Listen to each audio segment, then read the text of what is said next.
Robert was cruising the library looking for something nice to read.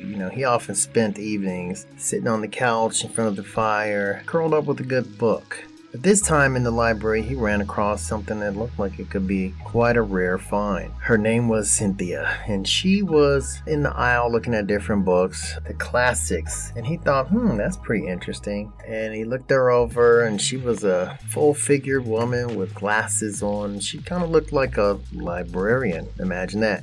Anyway, Robert hadn't dated in quite a while, and he figured, what the heck, let me at least say hi to her. She seems like she might be interesting. So he approached her, and they had small talk. Cynthia seemed to be a woman of very few words, but Robert was the charmer, and he coaxed a little bit of conversation out of her. Asked her, hey, do you come here often? Maybe I'll see you again. She nodded her head, and that was that. Until a couple weeks later when Robert ran into Cynthia again, and this time she gave him a little bit of a smile, kind of a familiar, hey, I saw you before, what's up? And so they had a little bit of a conversation. She still was pretty minimal with the words, but Robert took a leap of faith and said, hey, would you like to go out and maybe have a sandwich? There's a nice deli right around the corner. Maybe you could meet me there sometime. And she said, well, I'll think about it.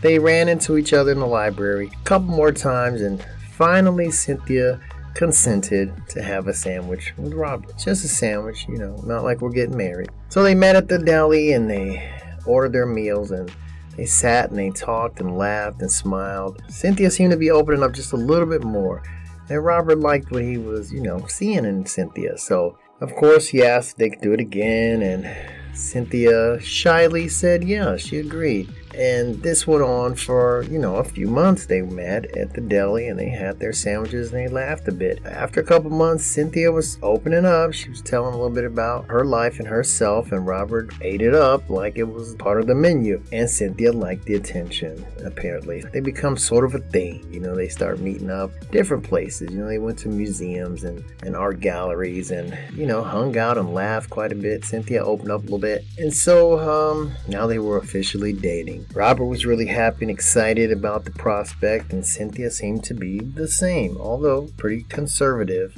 So everything's off to a good start, right? Right. Well, let's just fast forward to 1 year. So they've known each other a year. They've been out multiple times. They laughed, they giggled, they played, they hugged, they even shared a kiss. But that was it.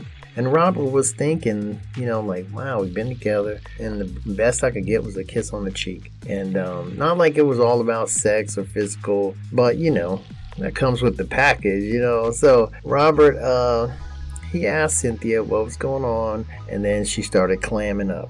She started shutting back down. It took her so long to open up, and now she was shutting down, with full force, like he took all this time to build it up, and it all just crumbled back down. So Cynthia wouldn't answer his calls anymore, and Robert just was a little bit kind of blue, like, hey, wow, what did I do? So, months go by, and Robert just happens to be in the library on a day when Cynthia just happened to be there, and he approached her and said, hey, what's up? How you been? And the conversation was really one-sided. She was very minimal and closed-mouthed, but she was polite. She did acknowledge him and have a minimal conversation with him. And she was about to walk away. Hey, we gotta go home and make dinner. And Robert was like, okay. And then she started walking away. And Robert watched her walk away, and he said, hey, Cynthia, hey, let me ask you a question real quick. She said, what? And he said, what's going on? Like, we were doing well and at the hut, and I asked you something and you just vanished on me, like, where did I go wrong? Because I really liked you. I was really interested in you, and I don't understand what I did to ruin everything. And she looked at him and she said, you didn't do anything, Robert. And she turned and she walked away. So Robert was blue. He was lost in his thoughts, struggling to figure out what he did wrong. But what Robert didn't know is that Cynthia had, like many others, been hurt before in the past. She had been hurt, not only by previous lovers, but she picked up some baggage from her childhood. She never felt approved of or loved by her parents.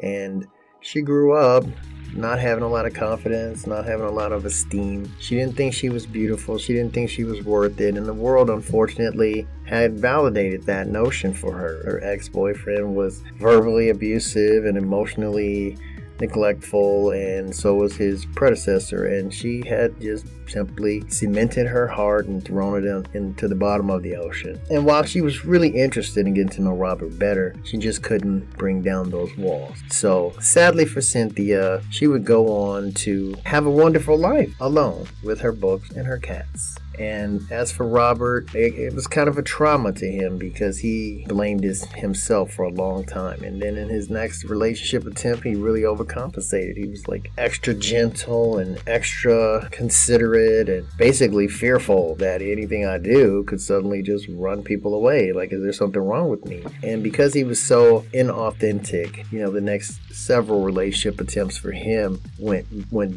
pretty badly. So Robert continued to kind of implode, trying to figure out what was wrong with him and what persona, what mask should he wear to have success in the world of love. He couldn't figure it out. So unfortunately for Robert, he spent many, many years alone, even though all he wanted was just somebody to love and somebody to love him back. So, the dating world has its ups and its downs. It's got its perils and pitfalls and its high points and victories. But I guess the moral of the story is you never know what other people are dealing with. Choose wisely, but above all else, know who you are and have confidence in yourself. Be you, keep being you, and you'll find somebody that really wants to be with you. That's all for me. Take care.